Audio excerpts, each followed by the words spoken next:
Днеска темата ми ще бъде точно върху Божие Слово. Римляни 6:20, Словото Божие казва: защото заплатата на греха е смърт, а Божия дар е вечен живот и след нашия Господ. Искам така, темата ми е: грехът не е нещо безопасно. Ще кажа защо. Живеем време всяка чили, понякога се разбират граници. Докъде е праведно, докъде понякога правим какво правим с грешки. И едва не с лека ръка се грешаем и си казваме: да, Бог е милостив, Бог е добър. Обаче Словото Божие ни казва да пазим себе си, защото греха е страшно. В Словото Божие откровение каза 21:7: небето не ще влезе нищо нечисто. Значи една дума: ако човек живее непрестанно в грях, свиква с него и ми се става нормален живот. Едва не Бог е добър, Бог го приема така, но не е така разбител. Грехът трябва да бъде изоставен. Именно греха е като бунт против Бога. И наистина не може човек да живее цялото бунт против Бога и да чака от Бога да бъде милостив към него. В Йоан 10:10 Словото Божие казва така: където се идва да открадне, закони да погуби. Аз казвам: дойдох да имате живот изобилен. Виждаме, когато се говори само за вечността, винаги има контраст. Греха убива, дявола дойде да ограбя, а в Словото Божие казва, че Исус дойде да има вечен живот. И човек, преминавайки през тази земя, върви между двете възможности: или ще приеме вечността с Господа, или ще останем в този свят в греха. И искам да кажа, че църква, която не се предпоставя на греха, свика към греха и се предпоставя към греха. Това значи, ако църквата не се говори срещу греха, ако не се говори, че наистина трябва да се очистваме, трябва да се отръсваме от нещата, които не държат, понега река свикаме с това, което живеем и казваме: това е нормален християнски живот. Значи това е важно да се разбира, че от време на време трябва да се оглеждаме на къде сме, да не правим компромис. Защото живеем във време, което границата, казах, е много близка. Някой си казва: аз не правя нищо лошо, не убивам никъде, не върши нищо лошо и едва не това е също за него да бъде добър живот, християнски живот. Разберете, християнски живот не е въпрос какво правиш ти. Християнски живот се основа на това, което направи Христос. Първо, Христос умре на кръста на греха на целия свят и Словото Божие казва, че Бог направи грешен онзи, който не е знал грех, след че с него ние правим пред Бога. Така че нашето поне не е върху нашите дела, това, което правим ние, а това, което направи Христос. А относно греха, вижте, Словото Божие казва така: Битие 4:7, когато Каин и Авел двамата имаха спор относно, когато направиха своя принос пред Бога, и тогава Авел се засърди, и тогава Бог му каза на Авел: греха лежи при вратата и към теб се стреми, но тя да го владееш. И днес е така. Греха, изкушенията са около нас всеки ден. Изкушенията от нас от да стане изпитанията, от да стане трудности, от да стане имаме пряко благословение. Всичко това е за християните. Ние трябва да разпознаем. А сега, в последно време Словото Божие казва, Исус сам се предупреждава, Матея 2:12, и понеже ще множи беззаконието. Значи виждаме, че греха, изкушенията, всичко, което става в този свят в последно време, Бог го предопределил и предначертава, казва така: ще множи беззаконието. И това значи, че ние трябва да бъдем много внимателни докъде допускаме какъв живот живеем. Ще кажа защо. Ще върна само малко време назад. Адам и Ева, Бог им даде една заповед. Една заповед е много заповеди. Когато се грешиха Адам и Ева, Словото Божие казва, че греха чесях при нас човеци. И казва така: един човек греха греха света, че греха смъртта, и по начин на смъртта при нас човеци, ще се грешиха. Виждаме, че един грех на Адам и Ева, целият свят се обърка вече.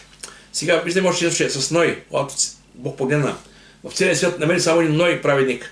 С жена си, с тримата синове и снахи, направиха ковчег, караха там животните вътре и те 8 човека общо животите. И тогава дойде потопа и всички хора, които бяха близки на земята, се издавиха. Това не е шега от развитие, не е шега. Някой ще казва, някаква четем като история, гледаме някаква функция да дават. Но това са реалности. И в основата на всичко това отношение на Бога към човечеството има стои греха. Содом и Гомор, когато Бог каза изпрати ангели при Лот и казва: Лоте, взимай жена си там, близките хора, дъщери и всички, които са близки със себе си, защото този град, Содом и Гомор, ще бъде изтребен. И тогава виждаме, че синовете, тези зетелите, бъдещите не вярваха. Казаха: не може ли това? Тръгнаха, жена му се обърна назад, остана там. Лот и двете мъже минаха. Сега това е, разбира се, някакво това е минало. Но това е минало, но Словото Божие казва, че и за бъдеще трябва да представим това, което предстои. И това, което е преминало, това е написано. И написано сега е нещо, което предстои в небето за нас, за хората в този свят, които продължават да живеят в греха си.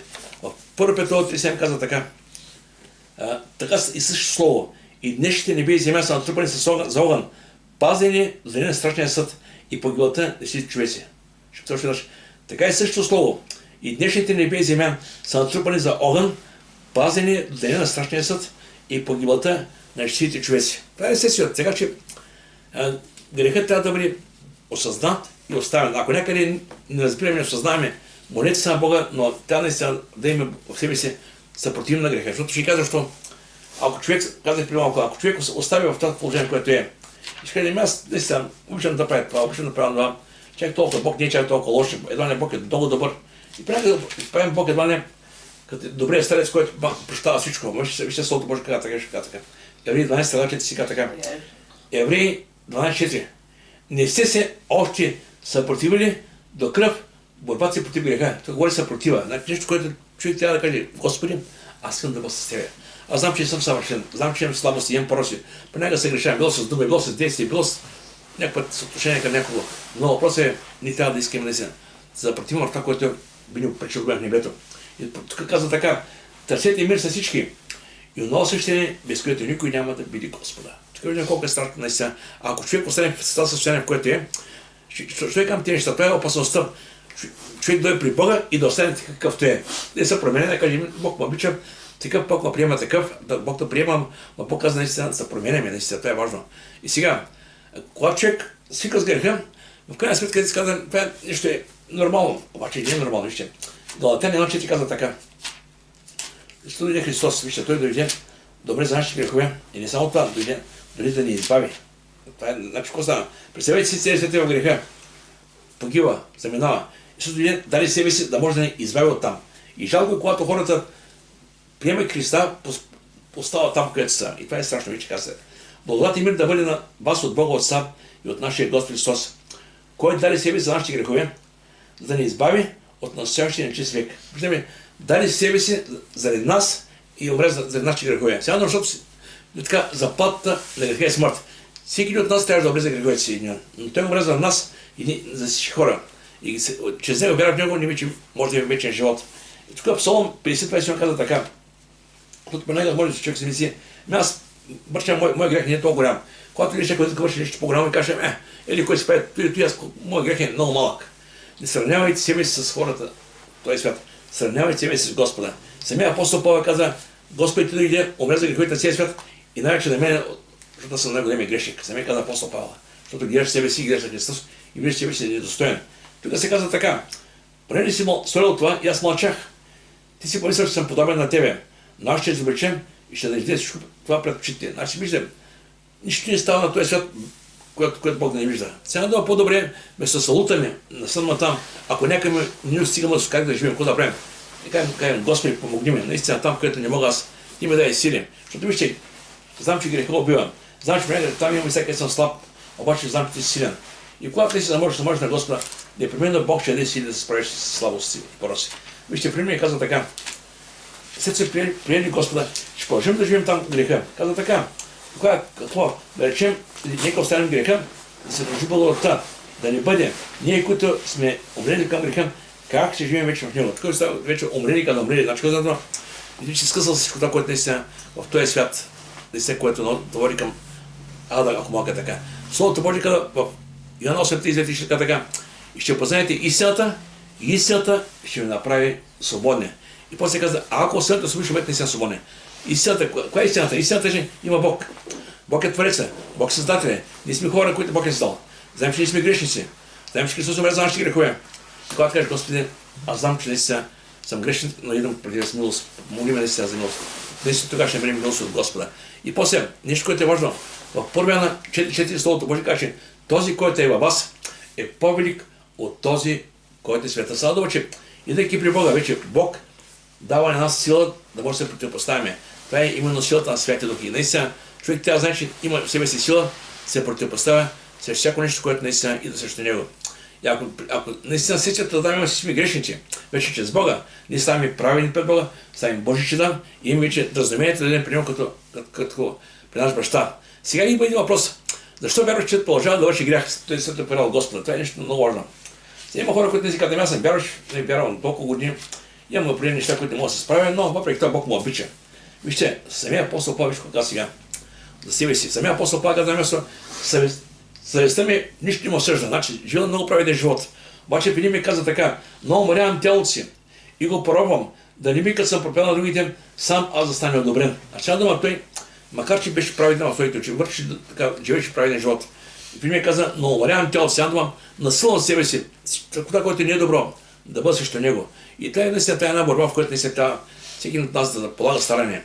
Екклесиаст 7:20 има си, които са пренегали, цитираме ги за наша така, за утеха. Словото Божие каже, няма праведен човек, който да върши добро и да не греши. Интересна работа. Значи, но това не е за спокойение. Това говори за реалността, че е така. Но тогава някой ще каже, добре, тогава, ако няма такъв праведен човек, къде е разковничето, къде е ключа?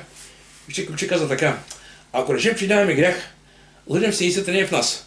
Но ако изповядаме греховете си, той е верен и праведен да не прости греховете и да не очисти всяка неправда. Ако решим, че не сме се грешили, правим Бога лъжец и Негово слово не е в нас. Става дума. Всеки от нас може понякога да се грешава, се си хора. Било в ума си, било в мислите си, било в погледа си, било с някаква се досеме да кажем някакво. Човек, хора сме. Да, нормални си неща. Но Словото Божие къде каза? Ако изповядаме греховете си. Аз много пъти казвам за нещо. Винаги, когато се моля, винаги да почне с молитва с покаяние и прошка. Защото наистина, не знаеш през този ден някой не си обидал, не си скърбил, не си загрешил. Хора сме. Но важното е вижте. Но въпросът е, коя е причината хората продължават да живеят греха? Това е причината, че не познават Бога. И си мисля, че Бог е толкова добър и Бог няма да не накаже за това, което да вършим. Обаче аз сега при малко. Ако има когато човек живее в грях, върши извърши грешна. Това, че Бог не има да казва веднага, това значи, че Бог съглася с него, разберете ме. Има наистина наказание. Сега вижте, важно е ние да осъзнаем и да се оставим от нещата, които са слабости в живота ни. Притче. Ще я прочета няколко стига от Притче. Притче 37 казва така. Притче 37.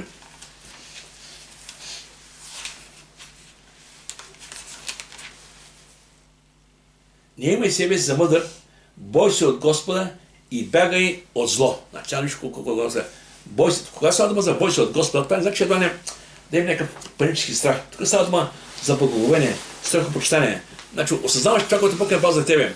И с лека ръка не го проигравай. Защото някакви хора така, нали, Бог е добър, Бог не обича и много пъти си живеят както си искат и в крайна неща вършат на Божията милост. Да, ама искам да кажа, че когато ти живееш както си искаш, Бог не се този живот не го одобрява. И тук казва така. В Яна притча 14:27.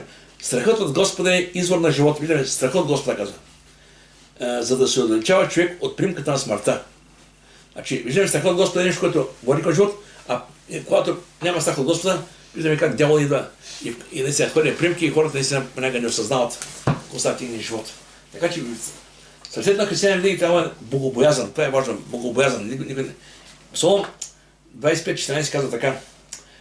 Интимното благодарение на Господа с ония, които му се боят. Значи, близостта на Бога с тези, които имат сърцето страхопочитание. И това е много важно. Понякога ще кажа, че когато човек самия много си е праведен, прави много неща и мисли, че голяма работа, защото вярват от много години, това е една самозаблуда. Бог със всеки ден, ти да имаш общение с Него, да общуваш с Него, да се смиряваш, да кажеш, Господи, ела в моят живот, помогни ми наистина там, където съм слаб, дай ми сили наистина да изявявам Тебе, да показвам Тебе, да живеем праведен живот в Тебе.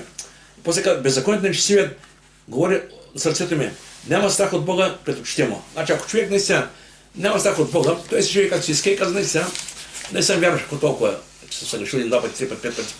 Видите, страшно е, вижте.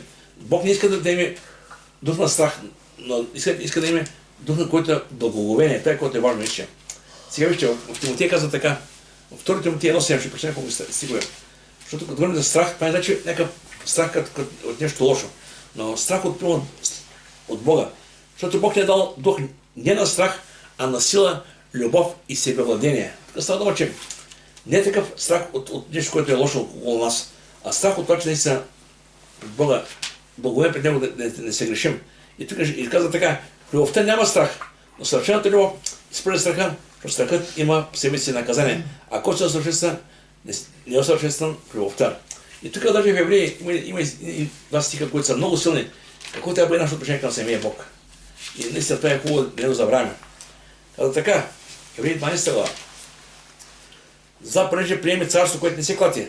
Нека бъдем благодарни и така служим благоволно Богу с благоговение и страхопочитание. Виждаме благоговение и страхопочитание. Слава да бъде Господа. Сега, когато говорим Словото Божие за тайните грехове, това са неща, които наистина реално може би ние не ги виждаме, но Бог ги вижда. Ще кажа защо. Някой път има хора, които казват, аз винаги живея така, имам толкова пороси неща, които не мога да се справя сам. Това съм аз, обаче виж кога Словото Божие сега. Псалом 6:21. Че баща някого си казвам. Псалом 6:21 казва така. То не ще ли Бог да издири това, защото Той знае тайните на сърцето. Значи понега човекът е себе си и може да има някои неща, които не са угодни пред Господа, обаче Бог ги знае и тях. Затова наистина трябва да очистим себе си от всяко нещо.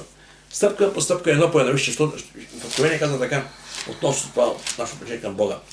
В отношение казва така, Откровение 3 глава, 15-17. Знае делата ти. Ти не си студен, нито топъл. Дано да беше ти студен или топъл. Така, поне не си гладък, нито топъл, нито студен, ще ти повърна от стата си. Понеже казваш, кога сега е причината. Богат съм, забогатях и нямам нужда от нищо. А не знаеш, че ти си окаян, нещастен, сиромах, сляп и гол. Сега думам, понега нещата, които имаме в този свят, ни дава такава надежда, че добре, че ще надежда по нас. Обаче, Словото Божие казва, да се коригираме в Словото Божие. И така, то съветвам те да купиш от мене злато, пречистено с огън, да се обогатиш и бели дрехи да се облечеш, да се не си срамотата на твоята голота и мехлем, за да помагаш очите си да виждаш. Онези, които любя аз, ги изобличавам и наказвам, защото за бъде ревностен да се покаеш. Виждаме, целта на Бога е не да нашаваря, не да вкара под масата. Бог не гледа от това да каже сега сбърка, сега ще се нашаваря. Не, Бог се дава Словото Божие, да може да се коригираме, се покаем, да кажем, Господи, прости ми, помогни наистина в Тебе. Сега, това е много важно. В Притча 24:20 казва така, повече от всичко, що падиш, бъди сърцето си, защото не го се извлек на живота. Значи, сърцето, което е сърцето и това, което гледаме, това, което мислим, това, което гледаме, слушаме и да кажа, и го мога да кажа, и го в ума ни, който влиза, това е вратата към сърцето. И от нас се зависи до какво да пускаме там. Ако гледаме много неща, които са неправилни, сърцето трябва да бъде сърцето. Ако мислим за много неща, които са неправилни, пак се оскверняем. Така че може да наистина какво да пускаме в сърцето си. И в Притча 27 казва така, в Притча 27, какви си мисля човека, такъв е и той. Виждаме, че каквото мисли човек и бе е много важно да разберем, че наистина Бог иска неговите деца да бъдат святи, да живеят свят живот. И не е важно ти какво мислиш за греха, който вършиш, важно е какво казва Бог. Защото ви казвам така, греха като цялото е бунт към Бога. И били така, че няма безгрешни хора. Макар да се правени пред Бога, понякога се грешаваме. Какво трябва да правим с греха? Изповядай го и го остави. Там, където не можеш сам, наистина, кажи Господи, помогни ме. И нещо, което искам да кажа, още малко завършвам. Колкото по-дълго човек върши определен грях и грехове, толкова повече става опасността да закори сърцето си. Значи, преди ми съм говорил с един брат, който върши определени неща, които бяха наистина, така не бяха много добри. И аз ми казах, брато, аз се справиш тези неща. И той ми каза, ти да си Бог каза, бе. Сега Бог да прави тези неща. Викам, добре. Аз после казвам като брат. Мина доста време. Знаете, когато човек не усега греха се, закоравява греха, закоравява. Сега дума, Бог говори, но когато един път, два пъти не го чуеш, той спира да приказва. Това е страшно. И вижте сега, вери, когато така е, вери 3 глава, за опасността, когато Бог му говори, а той не слуша. Внимавайте, братя, да не видим в някого от вас нечистиво, невярващо сърце, което да отстъпи от живия Бог. Защо? Но обещавайте се един друг, всеки един, докато още е днес, да не би някой от вас да се закореви чрез измамата на греха. Значи греха и да изкушението да се грешаваш и дяволът ти каже, не се притесняй, не е толкова страшно. Продължавай. Обаче Словото Божие казва така, ние участваме в Христа, ако държим твърдо до край парчата с увереност.